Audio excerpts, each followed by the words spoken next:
What's going on, guys, and welcome to another episode of Tasty Tuesday on Tasty Loot Gaming. In case you don't know, Tasty Tuesday is a show where we talk about gaming news of the prior week. As you've noticed, I'm not on screen, but we have three people, two of which have never been on the show before. My name's Seth. I'm Chevy. I'm Chris. I'm Frank. And let's get into the news. Okay, for our first bit of news, apparently a voice actress from Final Fantasy XIV was found dead. Sian Blake, who voiced Yugiri in Final Fantasy XIV, was found dead with her kids. Yes. Apparently, which is fucking horrible. Is there any leads on that or anything? Did you see any information on that? Not that I've read, no. Okay. I mean, aside from how horrible that is, what do we think about that?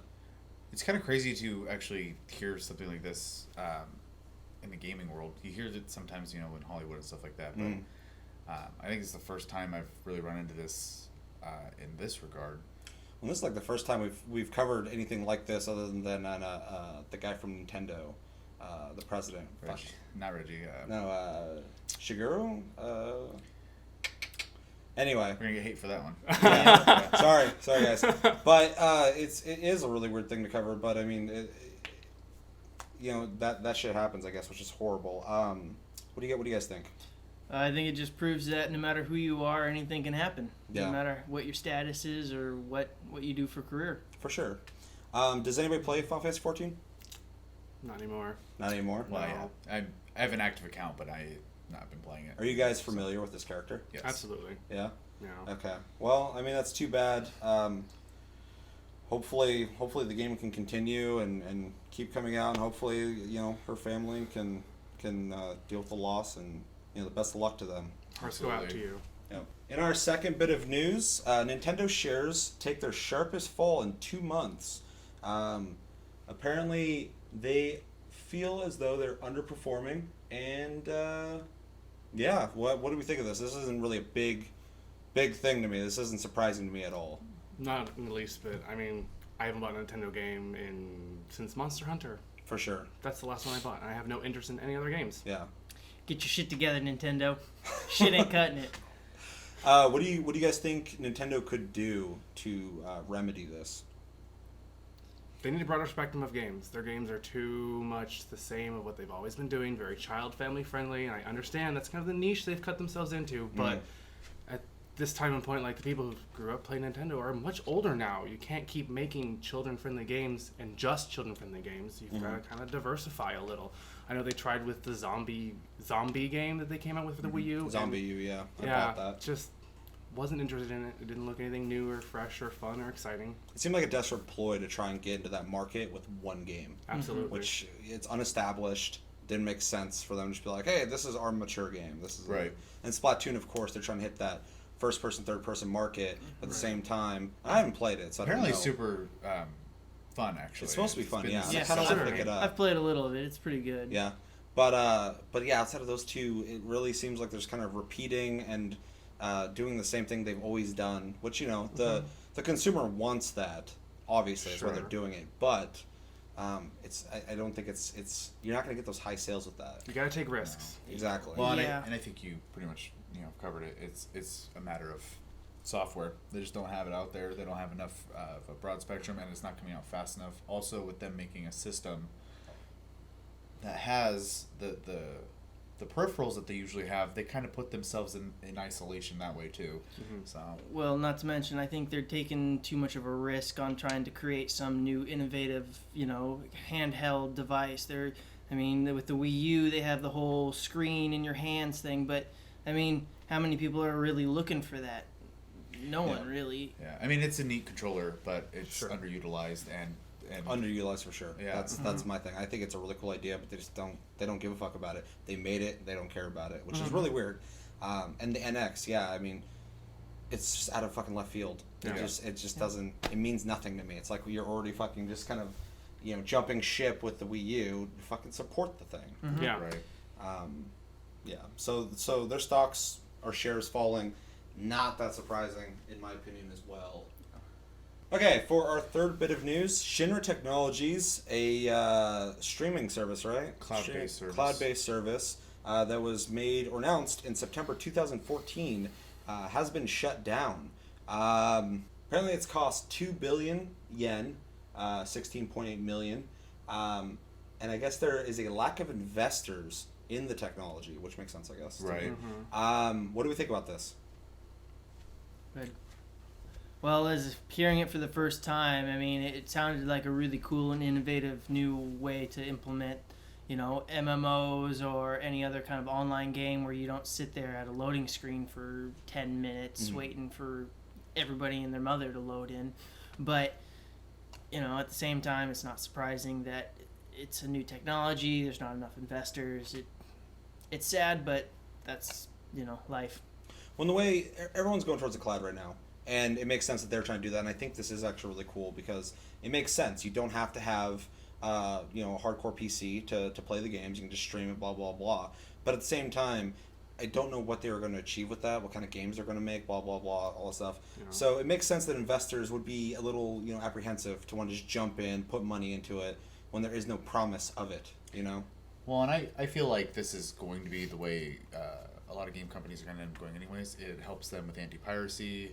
It allows them to have full control over their properties, and they're just going to slowly ease us into it, I believe. I think they jumped maybe a little too early into an unproven market, and I think investors don't like that kind of stuff. It's always the person who jumps in early that gets fucked. I mean, look at the Ouya trying to jump into cheap consoles that are essentially, I don't know, just Android based, blah blah blah blah. And phones do that now. You can already stream that stuff onto your TV from almost anything nowadays. It's really cool to see what they wanted to do, but they were just in that middle gray area. So I feel like this is the same It thing. feels that way, yeah. Yeah. Any opinions or? It's the first time I've heard about it. I knew nothing about it beforehand. I mean, it sounds interesting, but at the same time, it doesn't sound too strong. It's coming from like a investor's point of view. Like you guys said, it's just kind of something new. I think the large issue too they're going to have now that I'm thinking about it is that obviously a lot of people in watching the show, you obviously have internet. There are still parts of the United States, let alone the world, that don't have that solid of a broadband connection either. So it was a big reason there was a lot of outcry against the Xbox One even because when they did the online only approach in the beginning, people had a fit because not everyone has the broadband connection. Well, that's a huge factor too. Like we don't really realize it here, but like a lot of places, especially in like the Midwest, stuff like that, they have shit internet. There's places here that have shit internet. So yeah, it's kind of a sketchy area to jump into because, like the idea is great, but can you sell it to people? Right.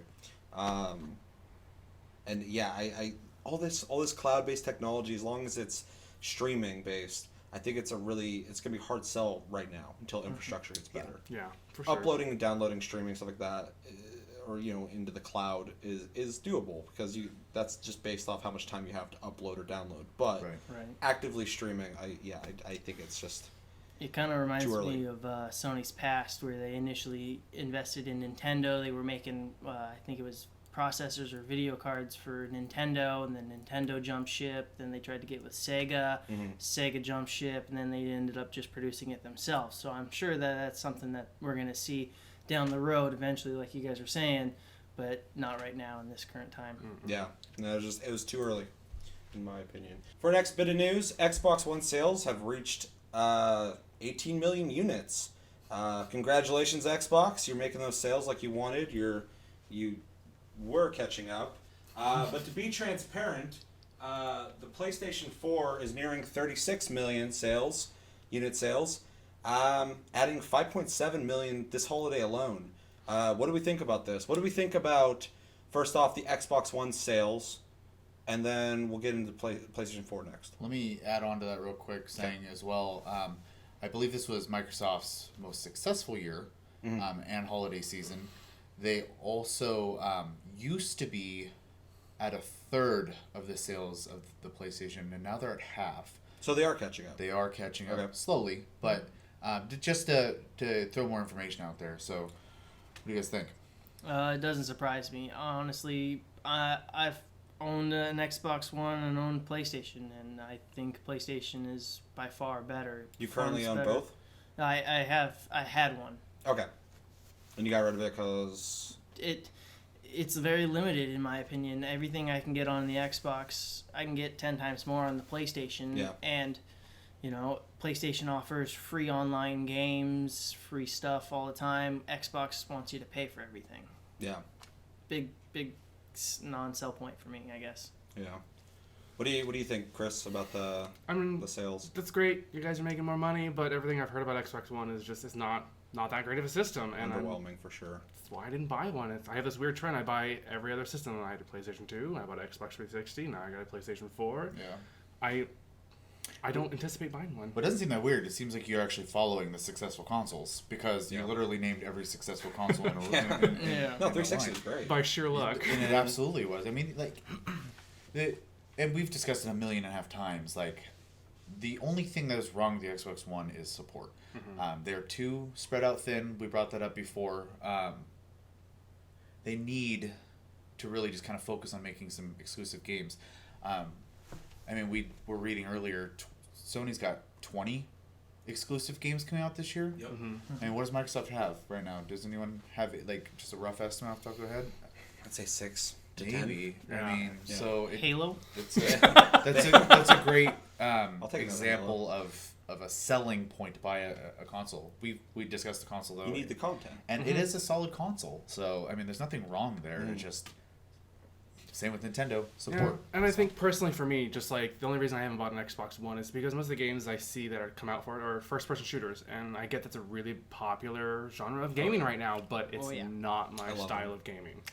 Exactly, and for me and Frank, I'm assuming big FPS fans, love them. I'll take as many as I want, but there needs to be diversity, especially when you're trying to sell a console. You need to attract people who don't want to play FPS. Yeah. No, and actually, someone else who likes to play role-playing games. It seems like our best bet right now is a 3DS. Yeah. That's where they're all coming out. Yeah. So, Really weird. It is. The handheld market. Yeah, because considering that Sony from 2000s, you know, was the number one RPG. 1997. Yeah, Yeah, 1997. that's the I mean, system you got to play them on. Final Fantasies. You've got Kingdom Hearts for some, and yeah. Well, I'm sorry. I was just going to reel this back down to Go for the it. conversation about the sales. I mean, I personally... I think this is great for both of them. They're both obviously still going very strong in sales. Microsoft's gaining momentum, which is good for them. right. It'll be interesting to see what the next year comes for both companies. So. For sure. Definitely. What do you guys think about the 36 million with the PlayStation 4? Not surprising at all. Not surprised. in the I mean, we've least. already kind of elaborated Not that now, we're it all isn't. Yeah. we're all into the PS4. I'm actually 36 million is crazy. I remember when It they hit is. 24, 25 this early on. I was like, wow, that's fucking crazy. Well, the reason I think it's not surprising now is because last year we got to experience them just essentially dominate. yeah. And at first it was like, holy crap, I can't believe this is happening. It's so one-sided. It's never been that one-sided before. Yeah. I mean, last generation, PlayStation 3 had a hard time taking off too. And I think we're going to see the same thing. PlayStation 3 was an awful did beginning. finally get caught up. The Xbox One will catch up. It's Absolutely going to has happen. because everyone's gonna have a PS4. They're gonna get curious. The Just like all price the will be consoles. right. PS3 took Yeah. like 3-4 years to start getting sold, like enough to start making profit off of There'll it. be enough exclusives. I mean, I know you're looking forward to, was it Quantum Break? Quantum Break, yeah. And so, I mean, it I has love- games I coming love out. those guys. It just needs to have more of them so that a more diverse audience is willing to make that investment to get in there. So. Yeah. Definitely. All right, on to the next topic. Do you like porn? Of course you do. Who doesn't watch porn? Everybody watches porn. That includes your grandma. Well, the Oculus is a new device that you can watch porn in virtual reality. So break out your fleshlights and masturbators. Okay. All right, and with that, the Oculus Rift price point has finally been revealed at $600. A lot of people are upset about this. What do we think about this? Why are you upset about that? I mean, I get it, like $600 is a lot of money, but like at the same time, it's virtual reality. Like, this is the big things we've been dreaming about since gaming first started, being included in the game. Like Ghost in the Shell. You're getting Ghost in the Shell. Why are you complaining? For sure. Well, let's break it down. What are we getting with the Xbox?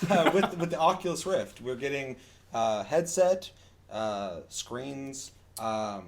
Ears, the headphones. Are We get a built in. controller, Xbox One controller Yeah. with it because they have a partnership with Microsoft. 2 games. 2 games. Pornhub. I already assumed that this thing was going to be $300 to $400. Oh, yeah. Yeah. So added with the other things, it is steep. Absolutely. Will I buy one? Yes, I'm going to be buying one. Oh, yeah. But do you guys think that $600 is fair for all of that? I think that with it being relatively new technology and with seeing with gaming consoles as they go, they're going to come out with the Slim, the 2.0, the 3. I think $600 is a little steep to jump into something that's not perfected yet. Well, they did say that this is the price for the first model too. Like he said, they're definitely going to release Well, and they've slimmer models. They've said that. So, I mean, you are right. They are going to make it cheaper a little later down the road. Also, in regards to people thinking it's too expensive, it's so expensive that the pre-orders are sold out. So, Yeah. obviously it's not that expensive. No. Well, I mean, there's nothing else like it. No. Like, I mean, so I feel like that market alone of getting something that does not exist, that does promise the holy grail of gaming. I mean, $600, yeah, it's steep. It's more than the consoles, well, except from PS3 when it came out. But it's just how willing are you to pay that to get that experience? And it seems like a lot of people are willing. Oh, yeah. Absolutely. Would any of you buy it? Oh, yeah. Yeah, No? probably, At but the not the $600 price first point? one. Not the first one. Yeah, I usually don't buy it right away. What do you guys think? Super tempted. Yeah, well, there's gonna be one in the house. 'Cause I'm gonna buy one, but because I'm that guy. Don't But check his sock drawer. that's gonna be in my room. Fucking, don't come in here. I'm doing Ghost! VR. Spooky ghosts I'm doing everywhere. VR. Don't ruin this for me. What do you guys think about how they're treating the people who originally supported the Kickstarter That's by giving amazing. them the $600 finalized product for free? Yeah, no, that's That great. is astounding. Yeah. That's awesome. Companies don't do that. And then that's Facebook money at work, though, right there. For sure. So, They have the money Yeah. at this point. Sure. Yeah, no, $600 is steep, but I feel like it's fair. It's not for everyone, but I don't think it's something that people should be bitching about. This is not a $200 thing. No. I speculated that the PS4's VR headset was going to be about $300, but it's being said in reports that it's going to be about $400 to $600. What do we think of that? That's no surprise. If the Oculus is going to be $600, they're already setting the standard of what the price range is going to be. For sure. And, of course, Microsoft is going to try and undercut them or match them to gain any They have additional sales. You can't set something for $600 and then have another one come out for $1,200 and expect the same kind of sales. No, I do feel like that is the ceiling. I don't think you're going to be able to go beyond that. You're I gonna have to don't. go I don't even below. think so, because this is an estimate, obviously, for 600. I don't think we'll see 600. I really don't. I don't think so either. Especially with the separate processor, Yeah. it's different. I feel like the Oculus has a lot of stuff in it. They've spent Versus- years working on the Oculus too. Yeah. And we don't know how long Sony's been working on theirs, but they came in later in the game, and obviously they're doing theirs to work with a lower spec console. As for the specs Exactly. for the Oculus are really high. Well, because the Oculus plugs right into your PC, so it has to just take on whatever you can give it. Right. Whereas the PS4 is going to be playing PS4 games with a separate processor. Yes. So I feel like that will be able to lower the price point. Absolutely. Also, it started with a big company making it, whereas the Oculus started with a small Crowdfunding. nobody making Right, it, yeah. Right. and then got bought because of interest. And that support, I feel like, that's why it got to the point where it can be, finalized. Oh, absolutely. I'm hoping it's not $600 because, I don't know, when the Wii U came out, that price point for it just seemed a bit much to me, just because you're getting an additional little controller basically for a system you already own. Yeah. Well, in that case, I agree with you because the Wiimotes are not a very fine-tuned machine. But if the PlayStation VR, even if it's close to the Oculus level, it seems impossible to be less than $400 to me. They've already said console prices anyways. So. Yeah. Well, especially going back to the price point, I feel like you are kind of buying another console in a way, even though it is playing your console stuff. That has its own processor and motion sensor, stuff like that. It's more than just a slight peripheral. It's not a wheel that just you turn and it goes left and right. Well, it has a whole. The games have to be made specifically for it, marketed specifically for it. the professional, the hobby steering wheels, even though console included, are 4-digit numbers though. Yeah. They're thousands. Yeah. They're not hundreds, they're thousands. So like this isn't that surprising in that regard too, because I recently purchased a joystick for my PC and I bought a cheaper one, but I looked at prices and they start going. Yeah. and it's because they start getting nicer and nicer. That thing I have is made out of pure plastic, 100%. As for a lot of them become metals and have extra buttons, and they're like super sensitive. And this is going to be the definition of a sensitive piece of hardware. I mean, they're making it that's not cheap. They spent the extra time to even do like little things on the inside of the Oculus, for example. They got a cloth they use to make sure it can sit on your nose for long periods of time and be comfortable. They've spent a lot of R&D time on this thing, so they got to make their investment back. Definitely. Oculus Rift says that they have more than 100 games coming out this year alone. What kind of games, first off, I want to know your opinion on that, but secondly, what kind of games would you like to see for this? Because me personally, not the Oculus Rift, but the PlayStation VR, I'm very excited about racing games. Right. Be able to sit in all these cars I'm never going to sit in, never going to be able to drive, and be able to look around the interior while driving, stuff like that. That's something that's really exciting. Also, FPSs for me is going to be fucking huge. I mean, just give me a controller and let me free look while moving, and I'm fine. That's perfect. Arma 2, I would love VR. What kind of games would you guys like to see with VR in general?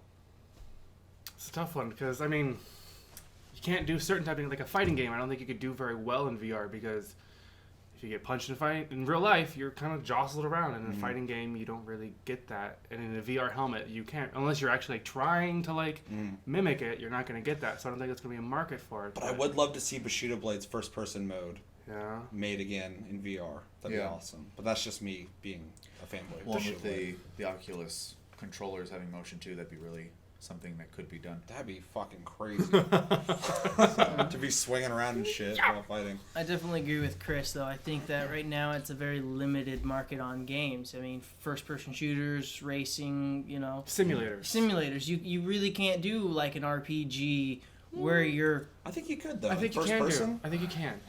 Western RPGs for sure, easily. Well, Skyrim, stuff like that. Oh, but okay. a JRPG, I feel like you could play a JRPG in first person. Be standing there right next to some kind of Final Fantasy character and look at them, and they're right there. And they're looking at you but while talking, other than just looking at the characters and looking at the scenery, what's the point of the virtual reality? to be immersed in the world. Yeah, I would love to see Midgard So let's think about it this in way. virtual reality. Instead, I would love to see role-playing games, obviously. Now, because it is a new way to play games, though, I think looking at role-playing games in the way they are now, though, is probably not the best way to look at this, though. They could completely reinvent the way you play now. They'd have to evolve. Because you have this completely... We've never had this. This is not like a traditional controller anymore. So they can really make something completely new out of this. So I think even in the vein of fighting games, like you said, sure, your traditional fighting games probably not going to work, but they can evolve and become something different. Two things that I just thought of. In a fighting game, imagine you're playing a 2D perspective fighting game, but in VR it would look 3D, like you're there. Mm-hmm. Imagine like you're almost in the crowd, but you're controlling a character, but you're able to look around. You're going to be looking at the focal point as you're fighting. You could do some really creative things with that. RPG, especially I'm thinking like, Fire Emblem. In a game where you're top down and you're strategizing, you don't have to use the D-pad to look around the map anymore. Sure. You could just be looking around the map, and if they did really cool 3D effects and stuff that actually kind of comes out at you and stuff like that, I think they could really nail that, and it still feel traditional. So yeah, in ways I feel like the evolution would just have to change, but you don't have to change it too much. You can keep the games the same, but just give you that freedom of being there to witness it. Right. In my opinion. Sure. Well, and that's just a good example of thinking outside of the box of the gameplay aspect, because you can't just expect it to be always like you in the eyes of the character. You can completely just do something completely different with this, and I think it's gonna be exciting to see what people come up with. Well, and the thing too that also a lot of people aren't thinking about is like not your own personal gameplay, but like imagine people are playing Rocket League and you could like through like Twitch sit in the audience with other people and just kind of watch it happening from from like the audience. That'd be fucking crazy. It would be really very serious. I think League of Legends, and it's a MOBA game. I think it'd be great in a VR setting because you're controlling one little character on a map, and vision is like a key component of that game if you want to win. So having that narrowed down vision would stress that even more, and I think would be really good for that game. Definitely. What kind of games do you like to see? I mean, I'm with Chris on the role-playing games thing. Especially, I think in the Western RPG world. Be super easy to do. Easy. Though Fallout. I do like the way you kind of put Fire Emblem, the being able to just essentially control the camera controls with your head would work really well. I would especially like to see, though, and I've said this since even watching, this is going to be a terrible example, but like Star Trek, the holodeck and stuff like that. Yeah. MMOs. I want to see MMOs in there. MMOs would be very that'd be cool so in VR, cool, and that would so- almost kind of rejuvenate them Oh, yeah. because they're kind of on the down. They're They're stale. stagnant. Yeah. Yeah. So, Yeah, no, I mean, there's so many possibilities. The only game I'm thinking of right now that I don't think would work in VR is Tetris. Puzzle games. I mean, I'm Make sure them there's a way 3D. you could create new VR 3D games, but as they are now, I don't want to sit there and be like looking at like Tetris as I'm like, okay, like I'm just gonna be like staring at the thing, and it's gonna be. I Don't you know. want to play 3D Sudoku with your virtual paper and virtual pencil? No, but I'm sure somebody does. But there's like, always a casual market. Pet Sims, man. Pet Sims are gonna come out. Oh, yeah. Porn, Frank, look at me. Look at You me. called it. They've already breached that market They partially have. already. It's- They've done tests and Just- there's some crazy reactions. Tell- YouTube it. Oh, so tell us all about the tests. I don't have to. You already know. I'm talking to you. But yeah, I think we're all on board with VR. Oh, We're yeah, all we stoked for it. I think it's the holy grail of gaming. It's finally here. It's only going to get better. And yeah, I'm really stoked for it. Anything else to say on VR? I think that pretty much covers it. Yeah, it's gonna take Period FPS games. to the next level. Absolutely. For sure. Well, yeah, I'm scared of that. Get Quake. prepared. Well, think about that. This is gonna sound dorky, but that pizza commercial, the little pizza rolls commercial. Those three guys are playing virtual reality, and one guy gets up to get his little pizza, and the rest of them lose their cover because he's visible through the game. But in real life, he's trying to navigate the little pizza rolls. But like, that's what you're looking forward to. I haven't seen that. You haven't seen that? Oh. No. All I can missing out. really say is be careful because once it comes out, there's going to be a lot more accidents and probably some deaths because of it. You're not going to pay attention. Just please sit down while you're playing it. You thought the Don't Wiimote move. was bad when they're going through TVs. You Yeah. throw yourself through TVs. Wait till you punch somebody in the face by accident. Yeah, that's why. Sorry, there's Grandma. going to be new rules. Don't get near anyone who's VRing. Right. But I think that's going to do it for this episode of Tasty Tuesday on Tasty Loot Gaming. As always, thank you for watching. Make sure to check us out on Tumblr and Twitter, Tasty Loot Gaming. Check us out on Twitch, Sleep Division, all one word. My name's Seth. I'm Chevy. I'm Chris. And I'm Frank. And stay tuned all this week. We'll be having these guys back for Loot Chest. And until then, we will see you guys later. Take it easy.